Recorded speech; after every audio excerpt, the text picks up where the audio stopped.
Gates of Imagination presents The Door in the Wall by Herbert George Wells. Read by Arthur Lane. Chapter 1. One confidential evening, not 3 months ago, Lionel Wallace told me this story of the door in the wall, and at the time I thought that so far as he was concerned it was a true story. He told it me with such a direct simplicity of conviction that I could not do otherwise than believe in him. But in the morning, in my own flat, I woke to a different atmosphere. And as I lay in bed and recalled the things he had told me, stripped of the glamour of his earnest, slow voice, denuded of the focused, shaded table light, the shadowy atmosphere that wrapped about him and the pleasant, bright things, the dessert and glasses and napery of the dinner we had shared, making them for the time a bright little world quite cut off from everyday realities. I saw it all as frankly incredible. He was mystifying, I said, and then, how well he did it. It isn't quite the thing I should have expected him, of all people, to do well. Afterwards, as I sat up in bed and sipped my morning tea, I found myself trying to account for the flavor of reality that perplexed me in his impossible reminiscences, by supposing they did in some way suggest, present, convey, I hardly know which word to use, experiences it was otherwise impossible to tell. Well, I don't resort to that explanation now. I have got over my intervening doubts. I believe now, as I believed at the moment of telling, that Wallace did, to the very best of his ability, strip the truth of his secret for me. But whether he himself saw, or only thought he saw, whether he himself was the possessor of an inestimable privilege, or the victim of a fantastic dream, I cannot pretend to guess. Even the facts of his death, which ended my doubts forever, throw no light on that. That much the reader must judge for himself. I forget now what chance comment or criticism of mine moved so reticent a man to confide in me. He was, I think, defending himself against an imputation of slackness and unreliability I had made in relation to a great public movement in which he had disappointed me. But he plunged suddenly. "I have," he said, "a preoccupation. I know," he went on after a pause that he devoted to the study of his cigar ash. "I have been negligent. The fact is, it isn't a case of ghosts or apparitions, but it's an odd thing to tell of, Redmond. I am haunted. I am haunted by something that rather takes the light out of things, that fills me with longings." He paused, checked by that English shyness that so often overcomes us when we would speak of moving or grave or beautiful things. "You were at St. Athelstan's all through," he said, and for a moment that seemed to me quite irrelevant. "Well," and he paused. Then very haltingly at first, but afterwards more easily, he began to tell of the thing that was hidden in his life, the haunting memory of a beauty and a happiness that filled his heart with insatiable longings, that made all the interests and spectacle of worldly life seem dull and tedious and vain to him. Now that I have the clue to it, the thing seems written visibly in his face. I have a photograph in which that look of detachment has been caught and intensified. It reminds me of what a woman once said of him, a woman who had loved him greatly. "Suddenly," she said, "the interest goes out of him. He forgets you. He doesn't care a rap for you, under his very nose." Yet the interest was not always out of him. And when he was holding his attention to a thing, Wallace could contrive to be an extremely successful man. His career, indeed, is set with successes. He left me behind him long ago. He soared up over my head and cut a figure in the world that I couldn't cut. Anyhow, he was still a year short of 40, and they say now that he would have been in office, and very probably in the new cabinet if he had lived. At school he always beat me without effort, as it were by nature. We were at school together at St. Athelstan's College in West Kensington for almost all our school time. He came into the school as my co-equal, but he left far above me, in a blaze of scholarships and brilliant performance. Yet I think I made a fair average running.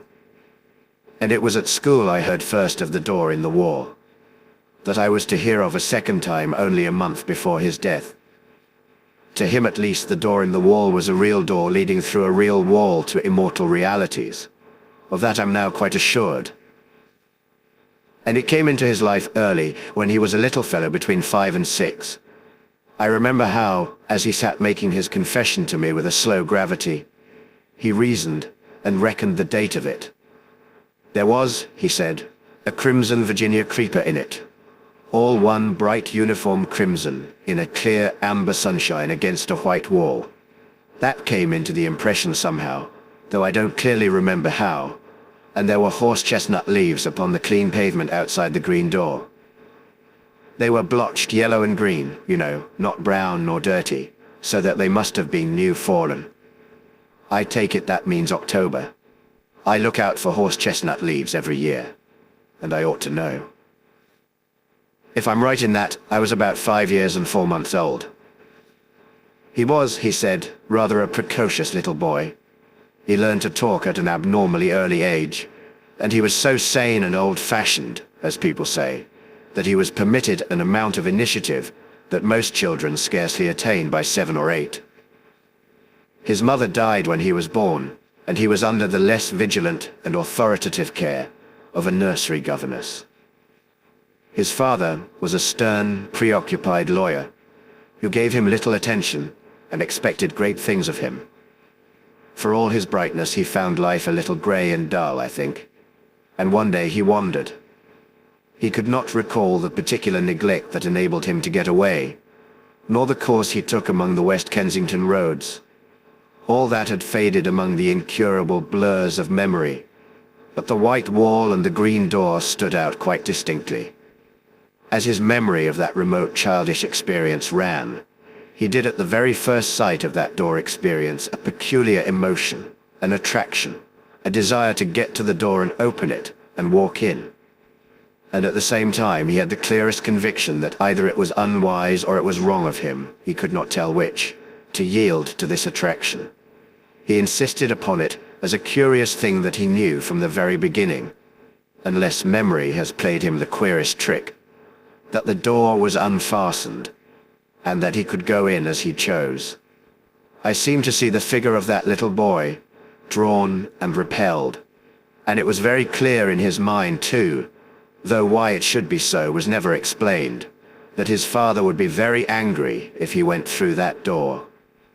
Wallace described all these moments of hesitation to me with the utmost particularity.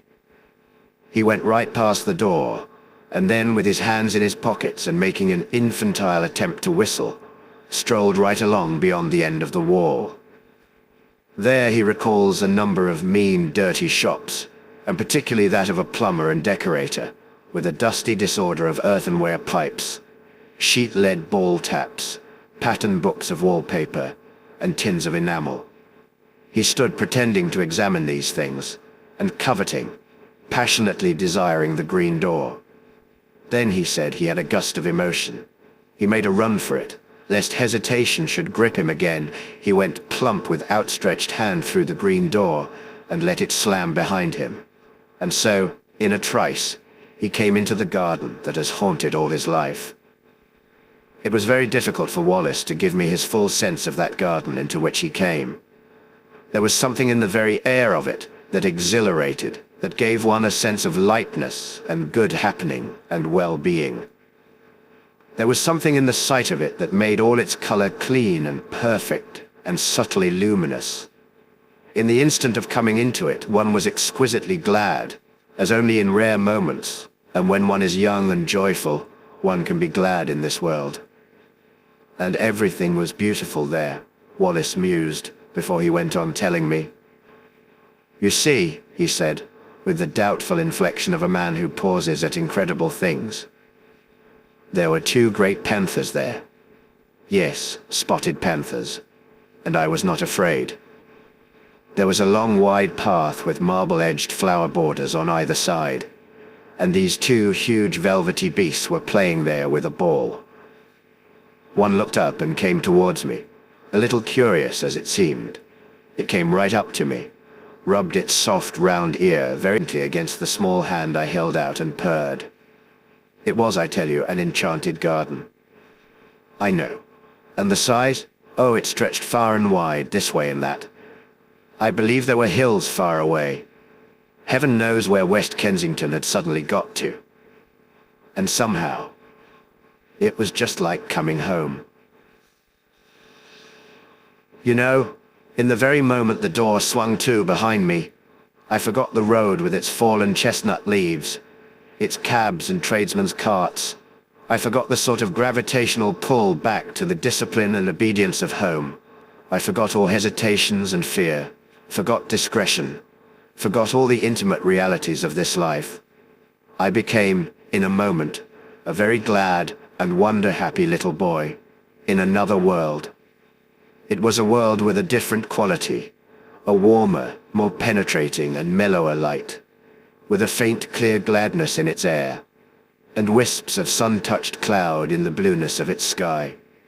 And before me ran this long, wide path, invitingly, with weedless beds on either side, rich with untended flowers, and these two great panthers. I put my little hands fearlessly on their soft fur, and caressed their round ears, and the sensitive corners under their ears, and played with them. And it was as though they welcomed me home. There was a keen sense of homecoming in my mind. And when presently a tall, fair girl appeared in the pathway and came to meet me, smiling, and said, "Well," to me, and lifted me and kissed me, and put me down, and led me by the hand. There was no amazement, but only an impression of delightful rightness, of being reminded of happy things that had in some strange way been overlooked. There were broad steps, I remember, that came into view between spikes of delphinium, and up these we went to a great avenue between very old and shady dark trees. All down this avenue, you know, between the red-chapped stems, were marble seats of honor and statuary, and very tame and friendly white doves. And along this avenue my girlfriend led me, looking down. I recall the pleasant lines, the finely modeled chin of her sweet, kind face, asking me questions in a soft, agreeable voice and telling me things, pleasant things I know, though what they were I was never able to recall. And presently a little capuchin monkey, very clean, with a fur of ruddy brown and kindly hazel eyes, came down a tree to us and ran beside me, looking up at me and grinning, and presently leapt to my shoulder. So we went on our way in great happiness. He paused. "Go on," I said. "I remember little things. We passed an old man musing among laurels, I remember, and a place gay with paroquets, and came through a broad shaded colonnade to a spacious, cool palace, full of pleasant fountains, full of beautiful things, full of the quality and promise of heart's desire. And there were many things and many people, some that still seem to stand out clearly, and some that are a little vague. But all these people were beautiful and kind. In some way, I don't know how, it was conveyed to me that they all were kind to me, glad to have me there, and filling me with gladness by their gestures, by the touch of their hands, by the welcome and love in their eyes. Yes." He mused for a while. "Playmates I found there. That was very much to me, because I was a lonely little boy. They played delightful games in a grass-covered court where there was a sundial set about with flowers, and as one played, one loved. But it's odd. There's a gap in my memory. I don't remember the games we played. I never remembered. Afterwards, as a child, I spent long hours trying, even with tears, to recall the form of that happiness. I wanted to play it all over again, in my nursery, by myself. No. All I remember is the happiness and two dear playfellows who were most with me. Then presently came a somber, dark woman, with a grave, pale face and dreamy eyes.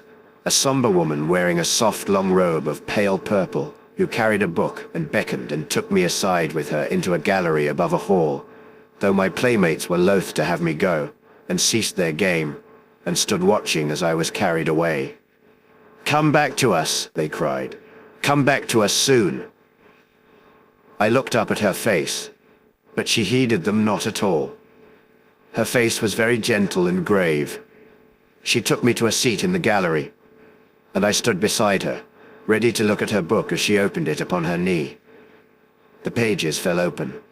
She pointed, and I looked, marveling. For in the living pages of that book, I saw myself. It was a story about myself, and in it were all the things that had happened to me since ever I was born. It was wonderful to me because the pages of that book were not pictures, you understand, but realities. Wallace paused gravely, looked at me doubtfully. "Go on," I said. "I understand." They were realities. Yes, they must have been. People moved and things came and went in them. My dear mother, whom I had near forgotten. Then my father, stern and upright.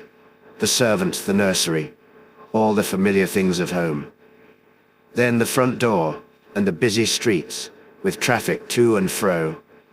I looked and marveled, and looked half doubtfully again into the woman's face, and turned the pages over, skipping this and that, to see more of this book and more. And so at last I came to myself hovering and hesitating outside the green door in the long white wall, and felt again the conflict and the fear. "And next," I cried, and would have turned on, but the cool hand of the grave woman delayed me. "Next?" I insisted, and struggled gently with her hand, pulling up her fingers with all my childish strength. And as she yielded and the page came over, she bent down upon me like a shadow and kissed my brow. But the page did not show the enchanted garden, nor the panthers, nor the girl who had led me by the hand, nor the playfellows who had been so loath to let me go. It showed a long grey street in West Kensington, on that chill hour of afternoon before the lamps are lit.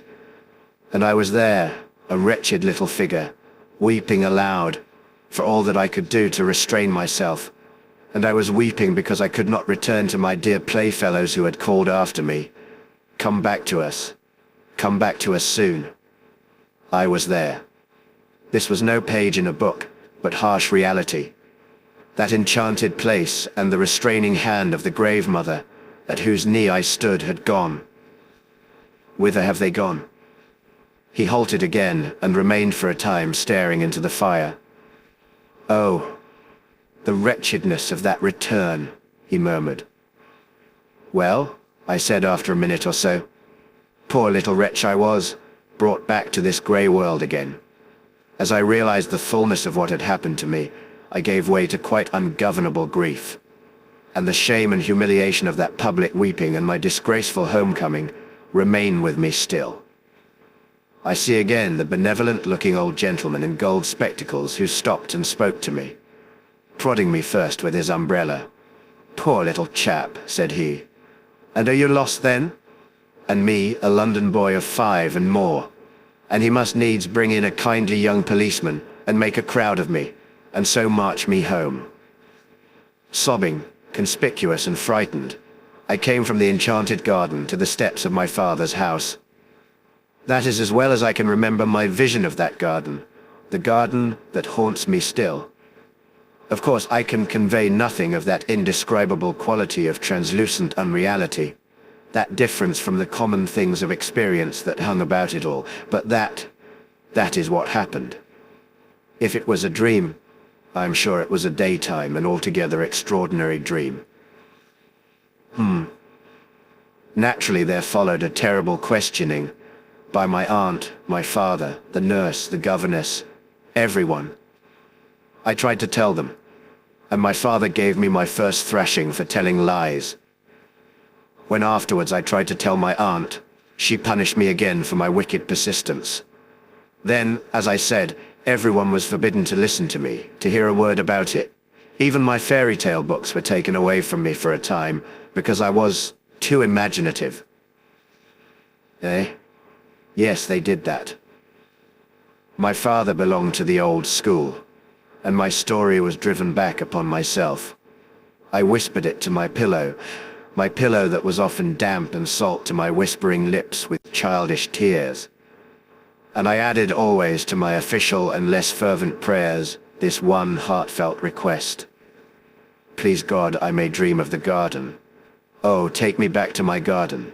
Take me back to my garden. I dreamt often of the garden. I may have added to it, I may have changed it, I do not know.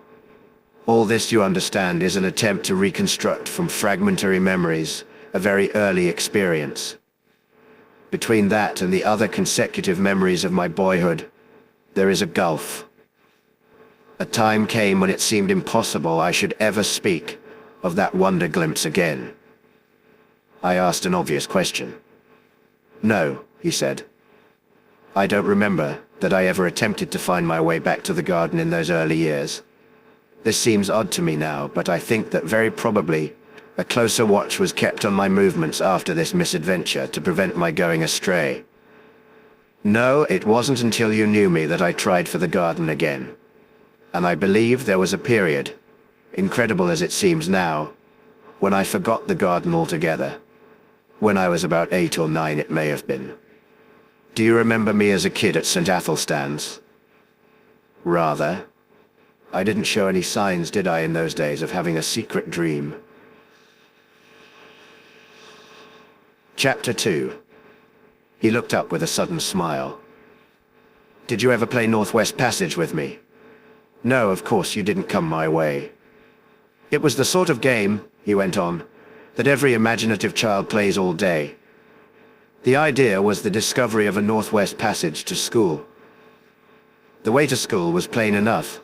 The game consisted in finding some way that wasn't plain, starting off 10 minutes early in some almost hopeless direction, and working one's way round through unaccustomed streets to my goal.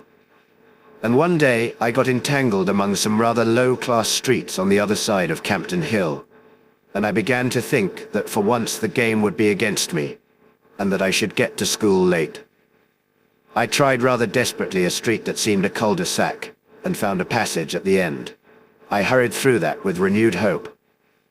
I shall do it yet, I said, and passed a row of frowsy little shops that were inexplicably familiar to me, and behold, there was my long white wall and the green door that led to the enchanted garden. The thing whacked upon me suddenly. Then, after all, that garden, that wonderful garden, wasn't a dream. He paused. I suppose my second experience with the green door marks the world of difference there is between the busy life of a schoolboy and the infinite leisure of a child. Anyhow, this second time, I didn't for a moment think of going in straight away. You see, for one thing, my mind was full of the idea of getting to school in time, set on not breaking my record for punctuality. I must surely have felt some little desire at least to try the door. Yes, I must have felt that. But I seem to remember the attraction of the door, mainly as another obstacle to my overmastering determination to get to school.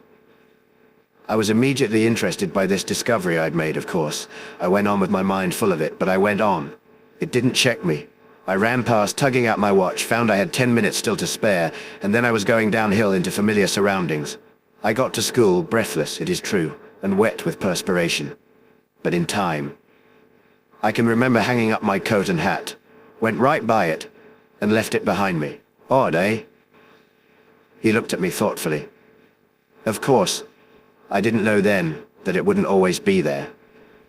Schoolboys have limited imaginations. I suppose I thought it was an awfully jolly thing to have it there, to know my way back to it. But there was the school tugging at me. I expect I was a good deal distraught and inattentive that morning, recalling what I could of the beautiful, strange people I should presently see again. Oddly enough, I had no doubt in my mind that they would be glad to see me. Yes, I must have thought of the garden that morning just as a jolly sort of place to which one might resort in the interludes of a strenuous scholastic career. I didn't go that day at all. The next day was a half-holiday, and that may have weighed with me. Perhaps, too, my state of inattention brought down impositions upon me and docked the margin of time necessary for the detour. I don't know. What I do know is that in the meantime the enchanted garden was so much upon my mind that I could not keep it to myself. I told, what was his name? A ferrety-looking youngster we used to call Squiff. Young Hopkins, said I. Hopkins it was. I did not like telling him. I had a feeling that in some way it was against the rules to tell him, but I did. He was walking part of the way home with me. He was talkative. And if we had not talked about the enchanted garden, we should have talked of something else. And it was intolerable to me to think about any other subject. So I blabbed. Well, he told my secret. The next day in the play interval, I found myself surrounded by half a dozen bigger boys, half teasing and wholly curious to hear more of the enchanted garden. There was that big Fawcett. You remember him? And Carnaby and Morley Reynolds. You weren't there by any chance? No. I think I should have remembered if you were. A boy is a creature of odd feelings. I was, I really believe, in spite of my secret self-disgust, a little flattered to have the attention of these big fellows. I remember particularly a moment of pleasure caused by the praise of Crawshaw. You remember Crawshaw Major, the son of Crawshaw the composer, who said it was the best lie he had ever heard. But at the same time there was a really painful undertow of shame at telling what I felt was indeed a sacred secret. That beast Fawcett made a joke about the girl in green. Wallace's voice sank with the keen memory of that shame. I pretended not to hear, he said. Well then, Carnaby suddenly called me a young liar and disputed with me when I said the thing was true. I said I knew where to find the green door, could lead them all there in 10 minutes. Carnaby became outrageously virtuous and said I'd have to, and bear out my words or suffer. Did you ever have Carnaby twist your arm? Then perhaps you'll understand how it went with me. I swore my story was true. There was nobody in the school then to save a chap from Carnaby, though Crawshaw put in a word or so. Carnaby had got his game. I grew excited and red-eared, and a little frightened. I behaved altogether like a silly little chap.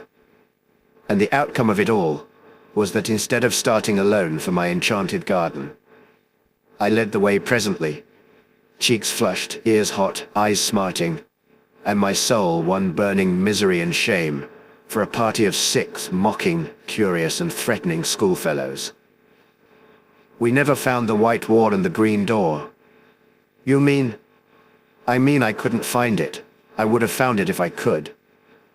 And afterwards, when I could go alone, I couldn't find it. I never found it. I seem now to have been always looking for it through my schoolboy days. But I've never come upon it again. Did the fellows make it disagreeable? Beastly. Carnaby held a council over me for wanton lying. I remember how I sneaked home and upstairs to hide the marks of my blubbering. But when I cried myself to sleep at last, it wasn't for Carnaby, but for the garden, for the beautiful afternoon I had hoped for the sweet friendly women and the waiting playfellows, and the game I had hoped to learn again. That beautiful forgotten game. I believed firmly that if I had not told, I had bad times after that, crying at night and wool gathering by day. For 2 terms I slackened and had bad reports. Do you remember? Of course you would. It was you, your beating me in mathematics, that brought me back to the grind again. Chapter 3. For a time my friend stared silently into the red heart of the fire. Then he said, I never saw it again until I was 17. It leapt upon me for the 3rd time, as I was driving to Paddington on my way to Oxford and a scholarship. I had just one momentary glimpse.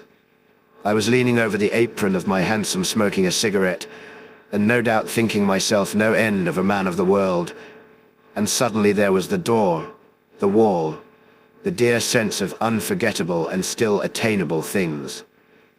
We clattered by, I too taken by surprise to stop my cab until we were well past and round a corner. Then I had a queer moment, a double and divergent movement of my will.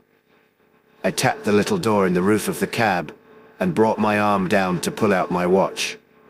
Yes, sir, said the cabman smartly. Well, it's nothing, I cried.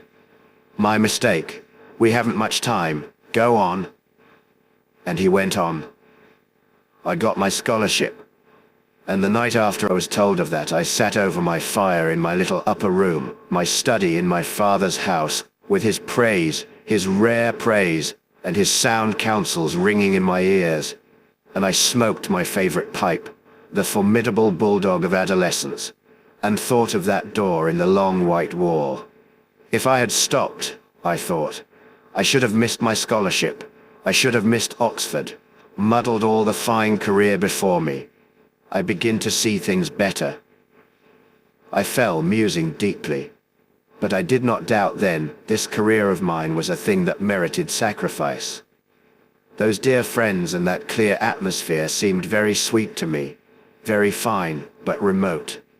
My grip was fixing now upon the world. I saw another door opening, the door of my career. He stared again into the fire. Its red light picked out a stubborn strength in his face for just one flickering moment, and then it vanished again. "Well," he said and sighed, "I have served that career. I have done much work, much hard work.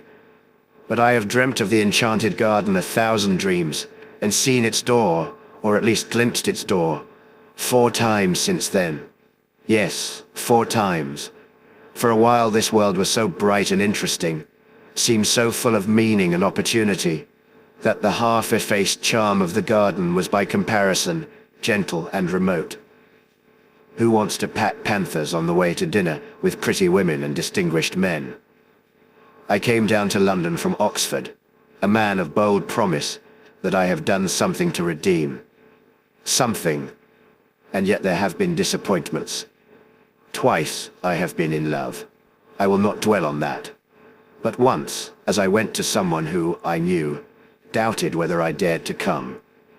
I took a shortcut at a venture through an unfrequented road near Earl's Court, and so happened on a white wall and a familiar green door. "Odd," said I to myself, "but I thought this place was on Campden Hill. It's the place I never could find somehow, like counting Stonehenge, the place of that queer daydream of mine." And I went by it intent upon my purpose. It had no appeal to me that afternoon. I had just a moment's impulse to try the door. 3 steps aside were needed at the most, though I was sure enough in my heart that it would open to me. And then I thought that doing so might delay me on the way to that appointment in which I thought my honor was involved. Afterwards I was sorry for my punctuality, might at least have peeped in, I thought, and waved a hand to those panthers. But I knew enough by this time not to seek again belatedly that which is not found by seeking. Yes, that time made me very sorry. Years of hard work after that, and never a sight of the door. It's only recently it has come back to me. With it, there has come a sense as though some thin tarnish had spread itself over my world. I began to think of it as a sorrowful and bitter thing, that I should never see that door again. Perhaps I was suffering a little from overwork. Perhaps it was what I've heard spoken of as the feeling of 40. I don't know. But certainly the keen brightness that makes effort easy has gone out of things recently. And that just at a time with all these new political developments, when I ought to be working. Odd, isn't it? But I do begin to find life toilsome. Its rewards as I come near them, cheap. I began a little while ago to want the garden quite badly. Yes, and I've seen it 3 times. The garden. No, the door, and I haven't gone in. He leant over the table to me, with an enormous sorrow in his voice as he spoke. Thrice I have had my chance. Thrice. If ever that door offers itself to me again, I swore I will go in, out of this dust and heat, out of this dry glitter of vanity, out of these toilsome futilities. I will go and never return. This time I will stay. I swore it, and when the time came, I didn't go. 3 times in 1 year have I passed that door and failed to enter. 3 times in the last year.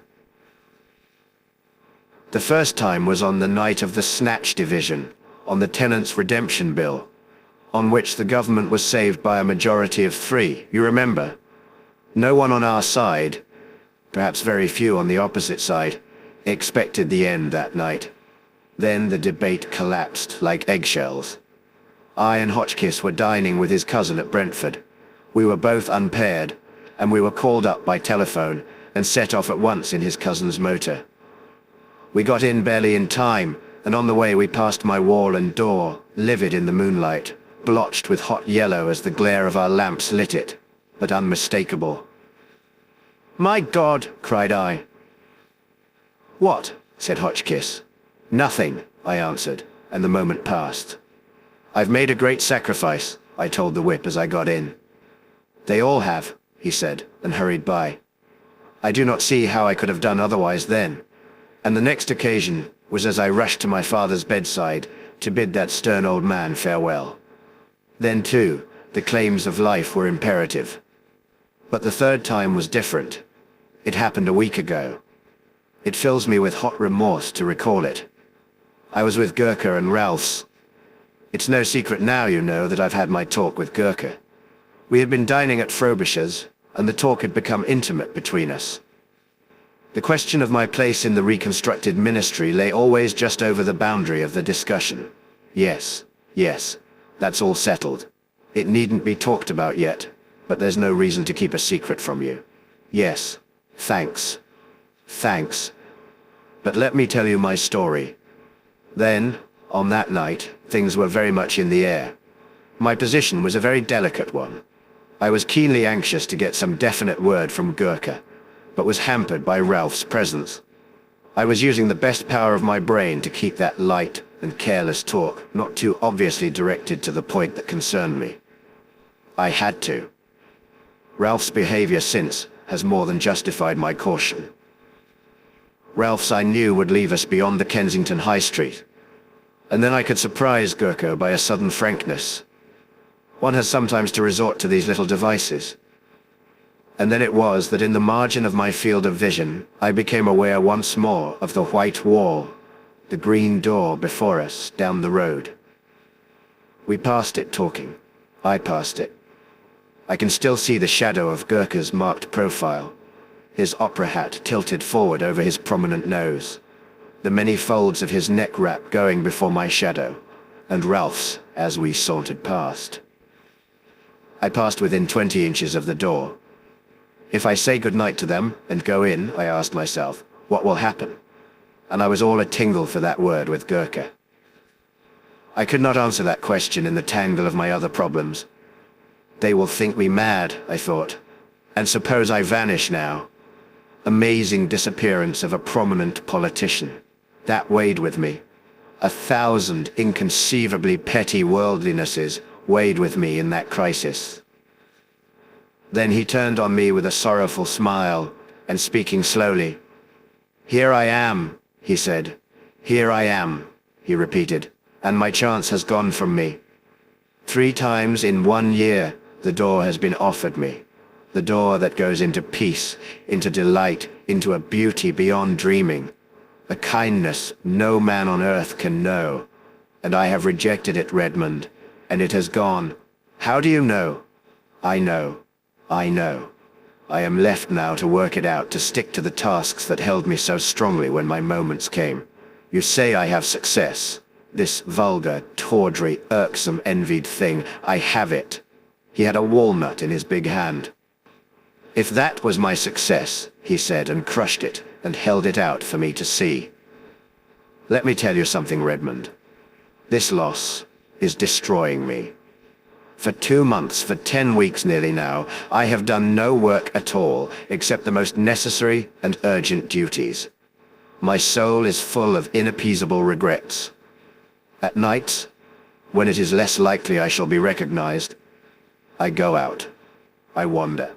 Yes, I wonder what people would think of that if they knew. A cabinet minister, the responsible head of that most vital of all departments, wandering alone, grieving, sometimes near audibly lamenting, for a door, for a garden." Chapter 4. I can see now his rather pallid face, and the unfamiliar somber fire that had come into his eyes. I see him very vividly tonight. I sit recalling his words, his tones, and last evening's Westminster Gazette still lies on my sofa, containing the notice of his death. At lunch today the club was busy with his death. We talked of nothing else. They found his body very early yesterday morning in a deep excavation near East Kensington Station. It is one of two shafts that have been made in connection with an extension of the railway southward.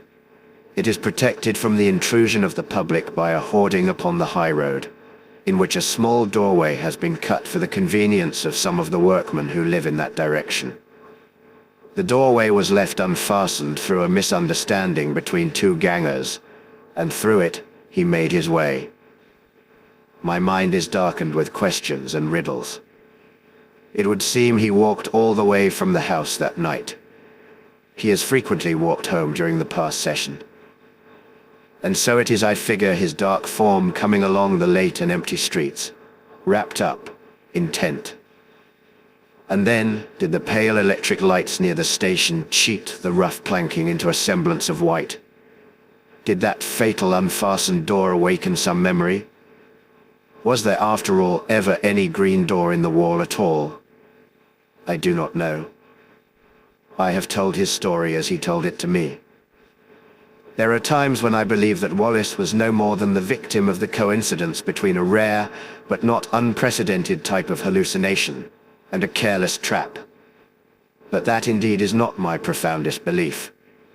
You may think me superstitious, if you will, and foolish, but indeed I am more than half convinced that he had, in truth, an abnormal gift, and a sense something, I know not what, that in the guise of wall and door offered him an outlet, a secret and peculiar passage of escape into another and altogether more beautiful world. At any rate, you will say, it betrayed him in the end. But did it betray him? There you touch the inmost mystery of these dreamers, these men of vision and the imagination. We see our world fair and common, the hoarding and the pit. By our daylight standard, he walked out of security into darkness, danger, and death. But did he see like that? Thank you for listening. If you like our recordings, consider liking this video and subscribing to our channel so you don't miss any more audiobooks.